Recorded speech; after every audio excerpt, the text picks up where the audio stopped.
Science हम आप लोग के सामने अब रखने जा रहे हैं टॉपिक वाइज और स्टार्ट हम करने जा रहे हैं बायोलॉजी से, जीव विज्ञान से। सबसे पहले आपको समझना है कि कौन-कौन से टॉपिक आपको पढ़ना है और यहाँ से हम लोग को डॉक्टर नहीं बनना है, हम लोग को नौकरी लेना है। वो भी कौन सी नौकरी? बिहार एसएससी हो, दरोगा हो, सचिवालय सहायक हो, बीपीएससी हो, तो उसी हिसाब से हम लोग पढ़ेंगे। और आप जब तक कलम और कॉपी उठा के लिखना नहीं प्रारंभ करेंगे, तो आप केवल वीडियो देख के आगे बढ़ते जाएंगे, कुछ होने वाला नहीं है। एक आवश्यक सूचना, 26 जनवरी से बीपीएससी के लिए संपूर्ण सिलेबस के साथ, क्योंकि हम जब भी पढ़ाते हैं पूरा सिलेबस पढ़ाते हैं लगभग 14 महीना, तो उसके लिए आप लोग एडमिशन ऑफलाइन ले सकते हैं। 120 दिनों के लिए भी मेरे यहाँ प्रावधान है और वहाँ से भी संपूर्ण सिलेबस को कवर कराया जाता है।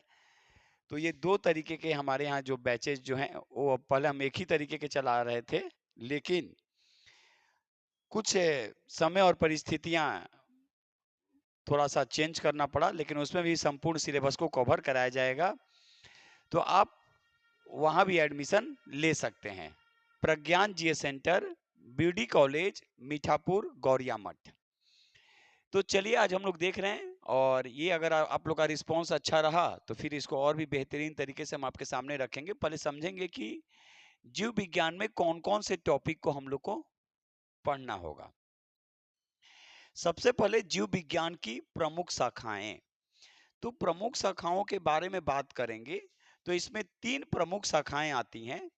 एक होता है वनस्पति विज्ञान, जिसमें पौधों, शैवाल और कवक से संबंधित। तो जैसे आपसे पूछा जा सकता है, कवक के अध्ययन को क्या बोलते हैं? ठीक है, तो कैसे याद रखिएगा? क मम कम, तो क से कवक और म से माइकोलॉजी, यानी कवकों का अध्ययन जो होता है वो माइकोलॉजी में, यानी माइकोलॉजी हो गया। शैवाल तो सेफ, तो स से शैवाल और फ से फाइकोलॉजी। तो इसमें इन चीजों को हम लोग अध्ययन करते हैं। तो उप्स, कहने का मतलब कि विज्ञान की, यानी जीव विज्ञान की प्रमुख शाखाओं में जैसे आपसे पूछा जा सकता है ऑर्निथोलॉजी में किसका अध्ययन करेंगे, तो पक्षियों का अध्ययन करते हैं। उसी तरह एपी कल्चर में किसका अध्ययन करेंगे, और हम इसके पहले वाले शॉर्ट्स में अपलोड कर भी दिए हैं, तो उसको भी आप लोग देख लेंगे। तो इसमें 3 प्रमुख शाखाएं हैं और फिर उसी से विभाजित किया गया है। तो वनस्पति विज्ञान यानी पौधों, शैवाल और कवकों से संबंधित। प्राणी विज्ञान, नाम से ही है प्राणी, यानी जानवरों के और उनके व्यवहार, संरचना और विकास से संबंधित। यानी प्राणी विज्ञान में हम अध्ययन जो करेंगे, प्राणी विज्ञान की जो शाखाओं, ठीक है, तो उसमें तो जानवरों के क्या, उनके व्यवहार, संरचना और विकास से संबंधित इसमें अध्ययन किए जाएंगे। उसी तरह सूक्ष्म विज्ञान यानी सूक्ष्म जीव विज्ञान में किसकी बात करेंगे, तो बैक्टीरिया की बात करेंगे, वायरस की बात करेंगे और प्रोटोजोआ की बात करेंगे, जो आगे चलकर रोग और उससे संबंधित है जो अंग को प्रभावित करता है, तो वहां भी हम लोग देखेंगे और रोग और उपचार में भी हम बात करेंगे। तो पहला जो टॉपिक है उसको आराम से जीव विज्ञान की प्रमुख शाखाएं, इससे संबंधित प्रश्न आपके एग्जाम में देखने को मिलता है। जैसे पूछा जा सकता है कि डेंड्रोलॉजी में किसका अध्ययन करेंगे, तो वृक्षों और झाड़ियों का जो अध्ययन जो किया जाता है डेंड्रोलॉजी में किया जाता है। उसी तरह आपसे पूछा जा सकता है कि सेरी कल्चर में किसका अध्ययन करेंगे, तो रेशम कीट का अध्ययन करेंगे। तो इस तरह से आपसे पूछे जा सकते हैं। दूसरा है जीवधारियों का वर्गीकरण। तो जीवधारियों का वर्गीकरण तो आप देखे ही होंगे कि पादप में किया गया, कौन की आप बात करेंगे, जंतु में किया गया, वनस्पति में किया गया, लेकिन फिर आगे चलकर 5 भागों में बांटे गए। ये 5 भाग कौन, सबको मालूम है? प्रोटिस्टा, मोनेरा, पादप, कवक और जंतु। ठीक है, ये चीज तो इस पे भी बात करेंगे। फिर कोशिका और उसके भाग पे बात करेंगे। उसके भाग में देखेंगे तो मुख्य रूप से देखिए, केंद्रक, कोशिका भित्ति, कोशिका झिल्ली, ये कोशिका है, कोशिका झिल्ली, इन सभी चीजों पे हम लोग चर्चा करेंगे। माइटोकॉन्ड्रिया हो गया, राइबोसोम हो गया, लाइसोसोम हो गया, फिर लवक हो गए। तो लवक के भी कितने प्रकार, तो हरित लवक, ठीक है, वर्णी लवक, अवर्णी लवक, जिसको हम लोग ल्यूकोप्लास्ट बोलते हैं, क्लोरोप्लास्ट बोलते हैं। तो इन सभी चीजों को हम लोग देखते हुए आगे बढ़ेंगे। एकदम आराम आराम से एक एक टॉपिक को पढ़ेंगे। एक क्लास में एक टॉपिक पढ़ेंगे। लगभग 11-12 टॉपिक है, वो खत्म हो जाएगा 12 क्लास में। उसके बाद है उत्तक, ठीक है, इस पे भी चर्चा होगी। जैव विकास, तो आपसे अब यहाँ पे पूछेगा कि जैव विकास को सबसे पहले किसने प्रतिपादित किया। जैसे देखिए, जैसे अभी हम लोग क्या पढ़ रहे हैं, जीव विज्ञान। तो आपसे जीव विज्ञान में अगर जैव विकास आएगा तो इसमें सबसे पहले बात होगी लैमार्क। उसमें और भी आपसे होगा, कहिए कि सर अरस्तु, अरस्तु के बाद अगर नाम आएगा तो कहिए कि सर थियोफ्रेस्टस कौन, तो थियोफ्रेस्टस ये जो है ये वनस्पति विज्ञान के जनक हैं। ये याद रखिएगा, ये वनस्पति विज्ञान के जनक हैं थियोफ्रेस्टस। उसी तरह जीव विज्ञान में जो पिता कहा गया, अरस्तु को कहा गया, क्योंकि इन्होंने क्या, जीवों और पौधों का विस्तृत अध्ययन किया और उसी के अनुसार इन्होंने बांटा। और अरस्तु को जूलॉजी का भी पिता कहा जाता है। याद रखिएगा, जीव विज्ञान का तो पिता कहते हैं, जूलॉजी को भी कहते हैं।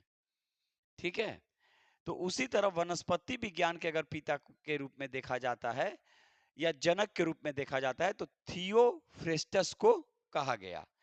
उसी तरह है जैव विकास। तो जैव विकास का सर्वप्रथम जिसने प्रतिपादन किया या जो भी कह सकते हैं जनक के रूप में, तो लैमार्क का नाम आता है। लैमार्क जैव विकास, विकास में याद रखेंगे।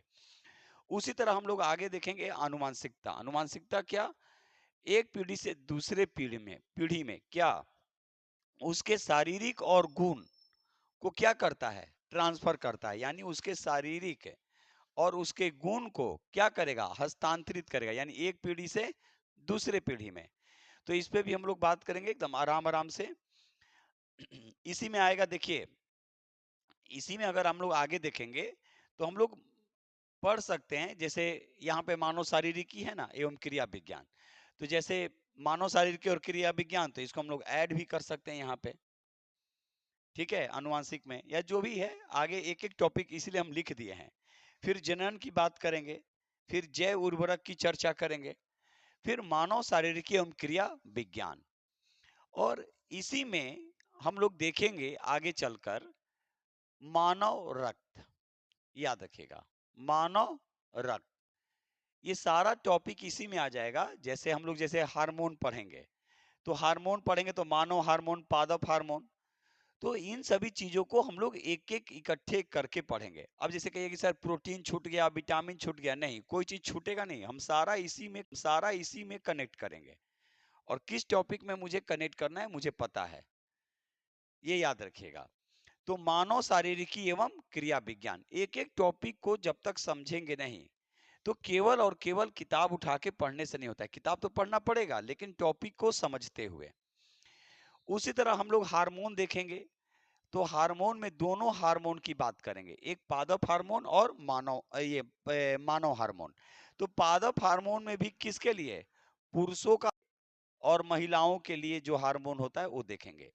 कभी कभी क्वेश्चन ये पूछा जाता है कि पुरुषों और ये महिलाओं में एक ही प्रकार का हार्मोन कौन सा पाया जाता है, यानी दोनों में। तो पुरुष में तो मात्र एक ही हार्मोन है, तो उसी का नाम याद रखना है। तो इनकी चर्चा हम लोग करेंगे। उसी तरह प्रमुख रोग और संबंधित है उपचार, ये याद रखेंगे। उपचार या वो रोग किस अंग को प्रभावित कर रहा है ये देखेंगे। जैसे अगर टाइफाइड होगा तो किसको प्रभावित करेगा? आंत को करेगा। पीलिया होगा तो किसको करेगा? लीवर को करेगा। यकृत, लीवर यानी क्या? मशीन। तो इसको आराम चाहिए। तो पीलिया में क्या होगा? जॉन्डिस में क्या होगा? आपको आराम करना होता है। ठीक है, दवा तो लेना है लेकिन आपको आराम भी करना है, क्योंकि ये क्या है? लीवर पूरा का पूरा। तो इन सभी चीजों की हम लोग चर्चा करेंगे। एक हम लोग विविध में तो रखेंगे ही, और इससे संबंधित महत्वपूर्ण प्रश्न भी बनाएंगे। टॉपिक वाइज हम लोग प्रश्न बनाते चलेंगे, और ओवरऑल पूरा जब कोर्स कंप्लीट हो जाएगा हम लोग का यूट्यूब पे, तो हम लोग महत्वपूर्ण प्रश्न को भी, ठीक है, रखेंगे।